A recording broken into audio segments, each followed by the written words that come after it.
Hello family.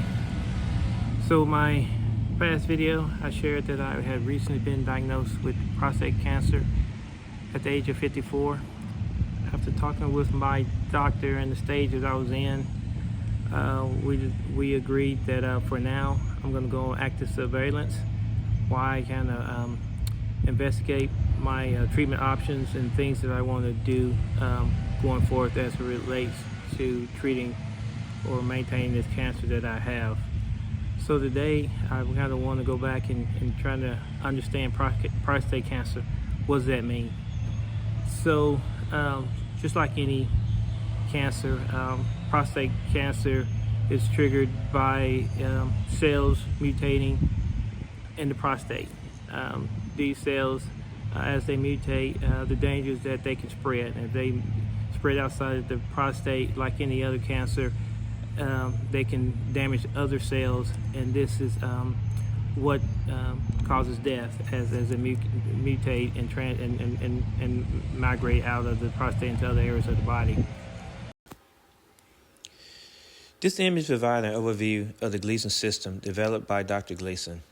This cartoon image shows how aggressive the cell becomes as it moves from a Gleason 1, which is a normal-looking cell, to a Gleason 5, which is a much more aggressive, angry-looking cell looking to migrate out of the prostate.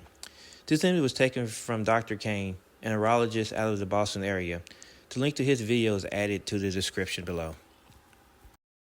So, how's it detected? So, prostate cancer can be detected in several ways. One is by having symptoms. You have symptoms of prostate and you end up going to your doctor. That may trigger it to be detected. The other way is getting your exams, a rectal exam or PSA blood test. I will say that the challenge with symptoms is that symptoms typically occur late in the process. So when you start seeing symptoms, it typically means that the cancer is more advanced. And so relying on symptoms alone typically leads you in a more advanced state and needing more advanced treatment than by doing your checkups. And so that's why throughout my videos I'm going to be a high advocate for men, especially as they get 45 years old, especially African American men. Go in and see your doctor and get your regular checkup for your PSA, and allowing your doctor to monitor that for you. And so once it's detected, how's it really diagnosed as cancer? So in order to be diagnosed with cancer, typically it's done by having a biopsy. And as part of that biopsy, they take typically 10 to 12 cores or samples from your prostate and get those evaluated. And as they're evaluated, they're typically evaluated based off of what they call a Gleason score. So a Gleason score basically tells them the stage of the cancer, a stage that the cancer has progressed. And the Gleason score is typically a number from 1 to 5.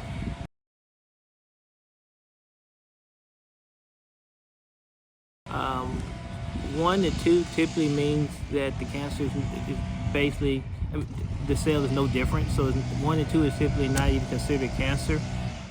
3 is a difference, but there's been some debate recently whether or not to even call 3 a cancer, because based off the latest studies, the assumption is that 3 doesn't ever migrate outside of the prostate. So since it doesn't spread to other parts of the body, it's less of a concern. But it is different, and it's a trigger that your body is growing mutated cells.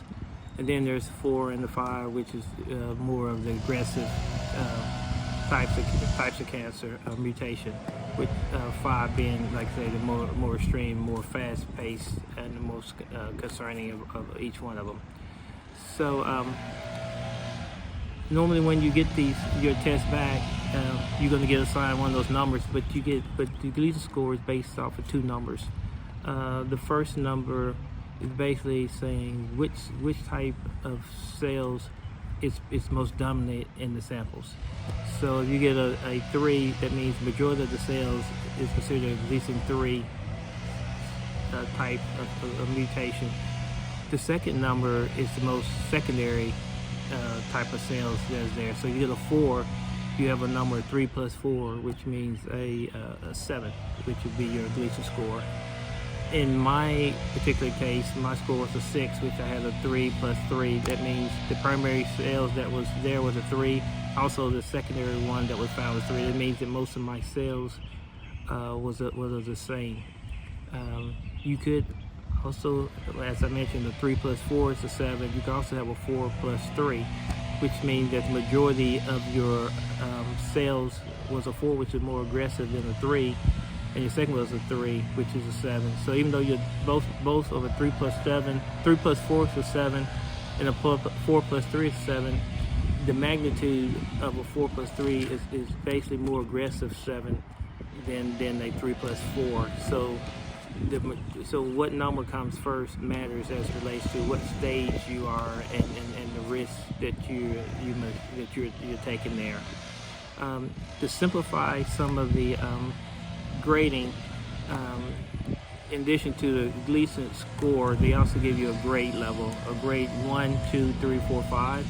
And basically a grade 1 is a Gleason 6, grade 2 is Gleason 7, grade 3 is Gleason 8, and so 4 is Gleason 9, Gleason 10. So you could have a grade 1, stage grade 1, which is the same as having a grade 6.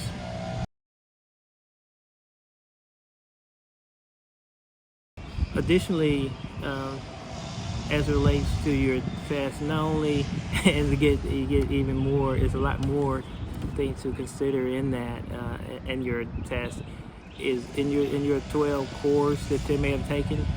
Even though it may say it's a 3 or it's a 4 in that particular one of 12 cores, there's another thing they look at is how much of the cancer is present. So they make in that little sample, at 12 samples, if they take one sample, you could have 10% mutation of grade 4, or you have 6% in that sample. So if you look at your 12 grading, what percentage of that makes a difference, and also the location that the sample is taken at that shows where the cancer has mutated all plays. So it's more than just understanding what grade you are. You got to also look at your biopsy and kind of see overall what is the bigger picture. And then lastly, what matters is also the risk levels. So one, as we know, age is a risk item. Race is what they're showing. Also the risk level, your health, your diet, the amount of exercise you're taking, all the family history all plays a part. So as you get your result back, you got to understand, are you in a higher risk than one of the higher risk zones, which also may make a play into what you decide to do based on your potential risk in this, either escalating and getting more advanced more rapidly based off of historical records, or not. So this is some of the things that I kind of found earlier. I wanted to share the video for others who may just be going through the process and trying to, get their results and trying to interpret their results with their doctor, and that's with their family members. One thing I will continue to say, for me, is once you get your results, continue to ask the questions. Don't be afraid to ask your doctor what these things mean, what it means for you specifically. Because like I say, every result is almost, even though you have the numbers, they're kind of have to be interpreted based off of your own individual circumstances. So I hope this helped. For those who are watching the video, again, it's all about sharing information. So hopefully those who see this video and they have additional information or different things to share about their own experience, please leave a comment. Again, together, we can learn about this and basically help others who are going through this process. So again, family, thanks. Everyone have a blessed day. The goal of this channel is to bring awareness to prostate cancer and prostate cancer treatment. My desire is to inspire, educate, and serve others by sharing my personal experience with prostate cancer and the knowledge I've gained along the way. Prostate cancer affects about 1 in 8 men in their lifetime. The challenge is that there aren't many symptoms, but a simple blood test can catch it early. Early detection can be life-saving. So talk with your family, friends, and loved ones about getting screened today. And if you are a man, talk to your doctor.